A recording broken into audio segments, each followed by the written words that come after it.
ওর জীবনের প্রথম মেলা। ঘুমাচ্ছিল, মন্দিরের সামনে এসে জেগে গেছে।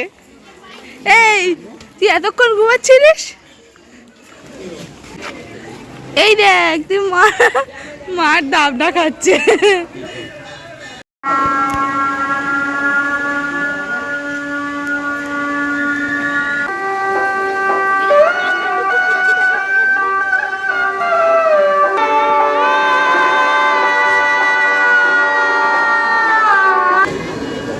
কি করে খাবে?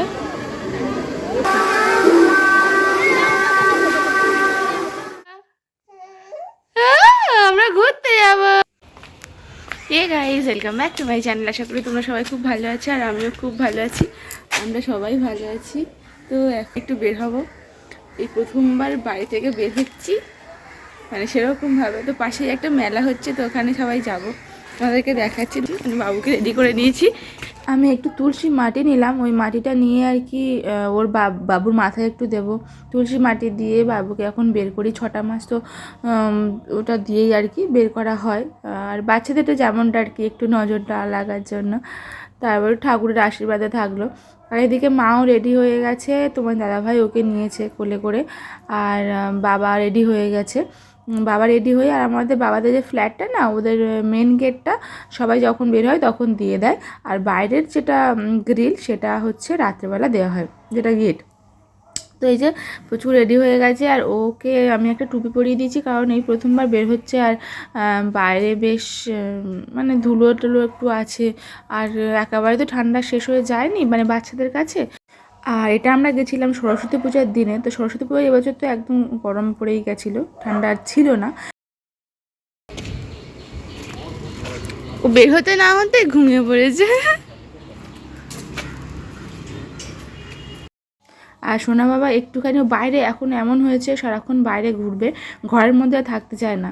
তো বাবার যে ফ্ল্যাটটা আছে, আমি ফ্ল্যাটের বাইরে মাঝে মাঝে ঘোরাঘুরি করি একটুখানি ওকে নিয়ে। কিন্তু ঘুরলে না কিছুক্ষণ পরে ও ঘুমিয়ে পড়ে, একটু মানে ওই নড়াটা পায়। বাচ্চারা এমনিতে গাড়ি টাড়ি চড়লে ঘুমিয়ে পড়ে। আর আমার যখন ওকে নিয়ে ভ্যাকসিনে নিয়ে যাই তখন তো ঘুমিয়ে ঘুমিয়ে যায়, শুধু গাড়িতে উঠতে পারলেই হলো, মানে স্কুটিতে। ওর বাবা স্কুটি করে নিয়ে যায়, স্কুটিতে জাস্ট উঠতে পারলেই হলো, তারপরে একদম ঘুমিয়ে পড়ে। আর এখানে ওই হেঁটে হেঁটে বাবাই নিয়ে আসছিলো, সারা রাস্তা নিয়ে এসছে বাবাই। তো তারপরে মেলাতে ঢুকে মা বললো আমি একটু নেব। তো এখন ওর বাবার কোলেই আছে। আর এখানে এসেই ও পুরো রাস্তাটা ঘুমিয়ে ঘুমিয়ে এসছে। বাচ্চারা যেমন হয়, এটাও তো খুব ছোট না। ভেবেছিলাম বের হব না, কিন্তু ভাবলাম যে এখন থেকে একটু একটু না বের হলে, হঠাৎ করে যদি বের হই তাহলে কিন্তু ওর নতুন ওয়েদারে একটু অসুবিধাই হবে। ঘুম থেকে উঠলো। এই যা বুড়ো বাবা বলছিল যখন যাবে আমার বলে যাবে, আমি যাবো, সমস্যা নেই, সে বলেনি। চলো চলো মা, চলো মা, চলো। হ্যাঁ পরে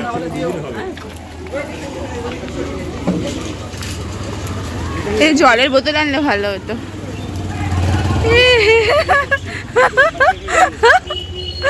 বাবা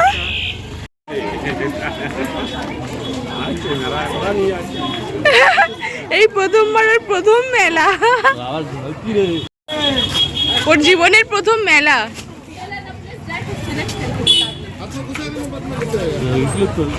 ওর জীবনের প্রথম মেলা। ওর আর কি প্রথম মেলা। এরে না তোর খেলনা। ঘুমাচ্ছিল, মন্দিরের সামনে এসে জেগে গেছে। এই তুই এতক্ষণ ঘুমাচ্ছিলিস?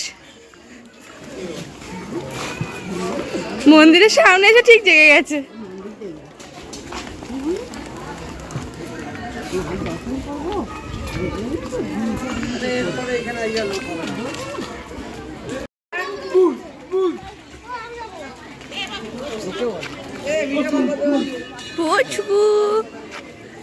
এই দেখ তুই মার ডাবটা খাচ্ছে।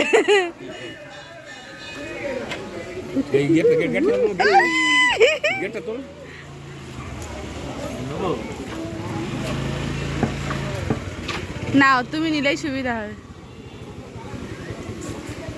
তো ওইখান থেকে মায়ের কোলে ছিল, আবার ওর বাবা নিল, যেহেতু ভিতরে বেশ একটু লোকজন আছে। তো ওর বাবা বললো আমাকে দিয়ে দিন, আমি নিয়ে নিই। তো ওর বাবা ওই নিয়েছে। আর ভিতরে যখন আমরা এসেছিলাম তো যেটা প্রথম দিন ছিল, তো সরস্বতী পুজোর প্রথম দিন মানে রবিবার ছিল, তো ওই জন্য অতটা ভিড় হয়নি। আর ভিতরে বেশ সুন্দরভাবে আমরা গেছিলাম। ভিড় হয়নি বলতে আমরা বেরিয়েছিলাম ওই 4টের দিকে, আর একদম তো খুব দূরে না, 10 মিনিটে পৌঁছে গেছি। তো আস্তে আস্তে যেহেতু ছোটো বাচ্চা ছিল, আস্তে আস্তে হাঁটতে হাঁটতে গেছিলাম, তো তখনও অতটা ভিড় হয়নি। আস্তে আস্তে যত সন্ধ্যা হচ্ছিলো তত ভিড়টা বাড়ছিল। তো এই যে এখানকার আগের বছর তোমাদেরকে দেখিয়েছিলাম, তো এই বছরে সোনাকে নিয়ে আসলাম। এবছরে আরও সুন্দর করেছে, এত সুন্দর সাজিয়েছে, এত সুন্দর চারিদিকটা করেছে, আর এত বড় এরিয়া জুড়ে এই মন্দিরটা। আর বিশেষত মায়ের যে মূর্তিটা এত সুন্দর, মানে দেখলে মানে মন ভরে যাবে আর কি। তো প্রত্যেক বছরই আমি, বাবা আর মা, তোমার দাদাভাই প্রত্যেকেই আসি। আগের বছর তোমার দাদাভাই আসতে পারেনি, কারণ তোমার দাদাভাই ছুটি ছিল না, রবিবার পড়েনি, এমনি নর্মাল ডে ছিল। আর সরস্বতী পুজোতে ও ছুটি থাকে না, তো ওই জন্য যেতে পারেনি। কিন্তু বাবা মারও আমি গেছিলাম। এবছরে তো সোনাকেও নিয়ে যাওয়া হলো, তো সবাই মিলে গিয়ে ঠাকুরের কাছে একটু প্রণাম করলাম, আশীর্বাদ নিলাম। আর মায়ের মুখটা এত সুন্দর না, ওখানে গিয়ে মনে হয় যে মানে থেকে যায় আর কি। তো এই মায়ের মন্দিরের ঠিক অপোজিটে ওখানে হোম টোম হয়, আর মায়ের মন্দিরটা খুব বড়, খুব ভালো চারিদিকটা। আর ঠিক মায়ের মন্দিরের অপোজিটে এখানটা হোম টোম হয়, হরিনাম হয়, নাম গান হয়, অনেক কিছুই হয়। আমি সোনাকে নিয়ে বাড়িতে আসার পরে মা বাবা তেমন আর যেতে পারে না, কিন্তু মা বাবা মাঝখানে মানে মাঝে মাঝেই যেত আর কি মন্দিরে গিয়ে। মানে সব সময় তো এরকম ধুমধাম করে পূজা হয় না, কিন্তু এমনি সব সময়ই পূজা হয়, সব সময় লোকজনের ভিড় থাকে মোটামুটি। তো ওই জন্য বাবা মা প্রায়ই আসতো। আর আজকে আবার প্রসাদ দিচ্ছিল, তো আমরা তো সেরকম জানতাম না। আগের বছরে এসেছিলাম, অতটা মনেও ছিল না। এসে আবার প্রসাদ খাওয়া হলো। তো এখানে এখন চারিদিকে ঘোরা হচ্ছে ওকে নিয়ে। আর ভাবছিলাম ওকে নিয়ে ফটো তুলবো, তোমাদেরকে শেষে আমি কয়েকটা অ্যাড করে দেবো ফটো, তোমরা দেখো। সে ফটো তুলতে কিছুতেই দেবে না, মানে যখনই ফটো তোলা হচ্ছে তখনই ও কাঁদছে। ওকে নিয়ে ঘুরতে হবে। মাঝখানে একটুখানি ঘুমিয়ে পড়েছিল, আবার যখন মেলাতে ঢুকেছে তখন থেকে জেগেছিল, একদম মেলা থেকে বের হওয়া পর্যন্তই জেগেই ছিল, কোলের মধ্যে ছিল, দেখছিল, একটু আধটু মাঝে মাঝে ঘুমোচ্ছিল, আবার জেগে উঠছিল। এই যে দেখো, একদম ঢ্যাপ ঢ্যাপ করে চেয়ে আছে, চারিদিকে ফুল দেখছে, লোকজন দেখছে। আর যেহেতু খুব ছোট, ওকেও সবাই দেখছে আর বলছে কত ছোট বাচ্চা নিয়ে এসছে। আমি তাই ভাবছিলাম যে অত ছোটোকে নিয়ে যাবো, তো ওর বাবা বলে চলো না, কাছাকাছি তো অসুবিধা নেই, ওই জন্য গেছিলাম। তো খুব ভালো লাগলো ওই দিনে। আর আমার বিশেষত বেশি ভালো লাগছিলো এই কারণে যে আমি এতদিন পরে বেরোতে পেরেছি অ্যাকচুয়ালি, মানে সেই অর্থে বেরোতে পারছিলাম না, তো একটু কষ্টই হচ্ছিলো সত্যি বলতে, যেটা শেয়ার করি তোমাদের সঙ্গে। হ্যাঁ, ওর সাথে কাটানো সমস্ত মুহূর্ত আমার কাছে খুব স্পেশাল, খুব ভালো। কিন্তু তাও হয় না, মানে ঘরের মধ্যে ছিলাম, মনে হচ্ছিলো একটু না বের হলে কষ্ট হয়।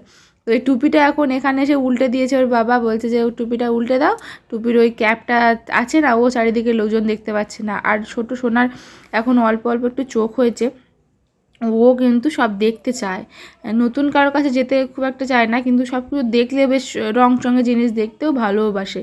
তো ওই জন্য ওকে বললো যে ক্যাপটা সরিয়ে দাও, তাহলে ও দেখতে পাবে সব কিছু। আর ফটোও তোলা হচ্ছিলো কয়েকটা। যাই হোক, তারপরে এখানে এত সুন্দর ফুল চাষ করেছিল, আর যেহেতু শীতকালে তো ফুল চাষ হবেই, খুব সুন্দর হয়। আর এখানেও খুব সুন্দর করে মেনটেন করে, খুব সুন্দর। আগের বছরে আরও ফুল চাষ করেছিল, আগের বছর যখন এসেছিলাম আরও কত ফুল ছিল, এবছরের তুলনায় এবছরে বেশি ফুল ছিল। তাও এবছরের যে ফুলগুলো, মানে ওখানে এক প্রকার ফুলগুলো দেখতে যেতেও খুব ভালো লাগে। তো ওই জন্য মানে চাষ যিনি করেন তার হাতে জাদু আছে সত্যি বলতে, এত সুন্দর ফুল চাষ করে। এখানে তোমাদের যে গোলাপগুলো দেখাচ্ছে, গোলাপগুলো ফটোতে কেমন আসছে আমি জানি না, এত সুন্দর কালার আর এত বড় বড় না, মানে খুব ভালো লাগবে। যাই হোক, তোমরা যারা যারা আসোনি না, একবার করে এই মন্দিরে এসো, খুব দূরে না। যারা দূর থেকে আসবে তাদেরকে বলে দিচ্ছি, গড়িয়া স্টেশন থেকে নেমে ওখান দিয়ে সোজা এসে অটো ধরে শীতলা মন্দিরে নেমে, আবার শীতলা মন্দিরের অপোজিট থেকে অটো ধরে একদম যদি বলা যায় যে বোড়ালে ত্রিপুরা সুন্দরীর মন্দিরে যাবে, যে কেউ নামিয়ে দেবে। তো এটা হচ্ছে অ্যাড্রেস। আর এখানে খুব সুন্দর পূজাও হয়, আর দুটো মন্দিরও আছে। তো তারপরে আমার একটু পূজা টুজা দিয়ে মায়ের আশীর্বাদ নিয়ে আর কি বাবা মা গেছিলো একটু প্রসাদ নিতে। তো আমি তো সেভাবে গিয়ে দাঁড়িয়ে প্রসাদ নিতে পারবো না, বেশ অনেক লাইন হয়েছিল। তো বাবা একটা নিয়েছিল আর মা একটা নিয়েছিল, প্রসাদ তো অল্প করে নিলেই হলো। তো ওইটা দুজনে মানে চারজনে একটু করে করে মুখে দিয়েছিলাম। এখানে পায়েস পোলাও আর আলুর দম প্রসাদ দিয়েছিল, সেটা খেয়ে তারপরে একটুখানি ঘুরলাম। ওখানে আবার খুব সুন্দর এই যে গাছটা দেখতে পাচ্ছ তোমরা, এই গাছটায় আমার বাবুরও একটা মানে মানসিক আছে। মানসিক বলতে আমার বাবা মাই আর কি সেই বলে না যে কোনো গাছে ঢিল বাঁধে, তো প্রত্যেকটা দেখবে আমাদের ঠাকুর মন্দির যেখানে আছে সেই মন্দিরের সব জায়গায় একটা করে অশ্বত্থ গাছ বা বট গাছ থাকে, তো সেখানে ঢিল বাঁধা হয় মানসিক করে আর কি, তো মনস্কামনা যাতে পূর্ণ হয় তার জন্য।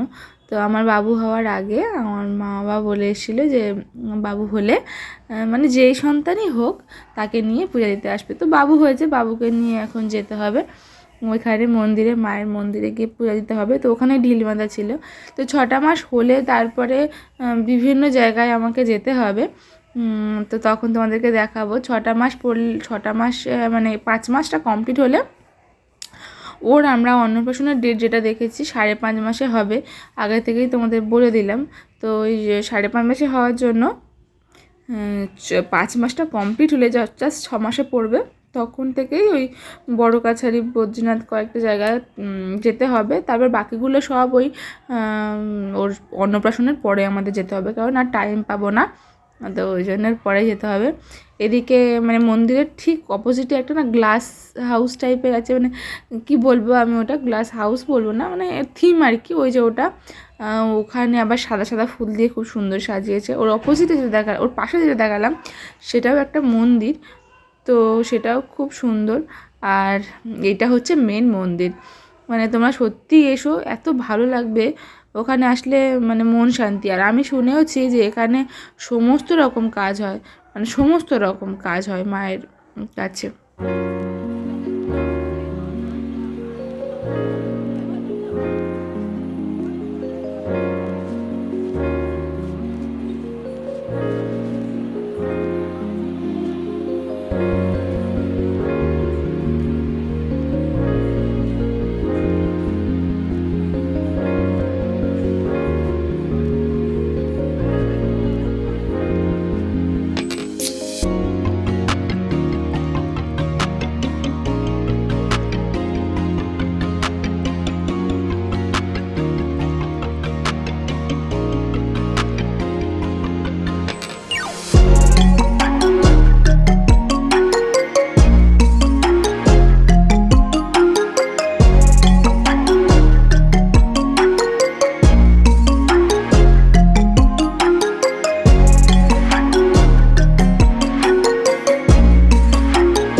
আর তোমরা এখন দেখতেই পাচ্ছ এখনও কিন্তু সন্ধে ঠিকঠাক হয়নি, কিন্তু যেহেতু ছোটো বাচ্চাকে নিয়ে গেছিলাম তাই সন্ধ্যের আগে বাড়ি চলে আসার জন্য বেরিয়ে গেছিলাম। তো এই যে আমরা বেরিয়ে পড়েছি, আর আসার সময় আমার খুব ইচ্ছা হচ্ছিলো কিছুদিন ধরে একটা আইসক্রিম খাওয়ার, যদি ছোটো বাচ্চা ঠান্ডা লেগে যায় বলে সবাই বলে যে না মা যা খাবে তাই হবে, যদি সেটা কোনো কারণ না আমি যতটুকু জানি, কিন্তু বড়দের কথা তো একেবারে ফেলা যায় না, তো কিছু খেতাম না। তারপরে খুব কয়েকদিন ধরে খেতে ইচ্ছে ছিল বলে ওখানে গিয়ে একটা আইসক্রিম খেলাম। তারপর মেলাতে আর একদম দেরি না করে সোজা বাড়িতে চলে এসেছিলাম, কারণ সোনার পিছনে এখন প্রচুর খাটতে হবে, ওকে ফ্রেশ করাতে হবে, যেহেতু বাইরে গেছিলো। ওকে পুরো গরম জল একটু করে তারপরে আমি তুলো দিয়ে হাত আর মুখটা, যেহেতু গায়ে জামা ছিল তো ওই জন্য অসুবিধা নেই, কিন্তু হাত আর মুখটা ভালো করে, আর ও যেহেতু হাতটা নিয়ে এখন মুখে দেয়, একদম সারাক্ষণ মুখটা চুষতে, মানে হাতটা পুরো চুষতে থাকে। তবে ছোটো বাচ্চা সেটাই নর্মাল। যাই হোক, ভিডিওটা ভালো লাগলে অবশ্যই একটা কমেন্টস করে দিও আর লাইক দিও আর সাবস্ক্রাইব করে দিও। দেখা হচ্ছে অন্য কোনো ভিডিওতে। সবাই খুব ভালো থেকো, সুস্থ থেকো, টাটা।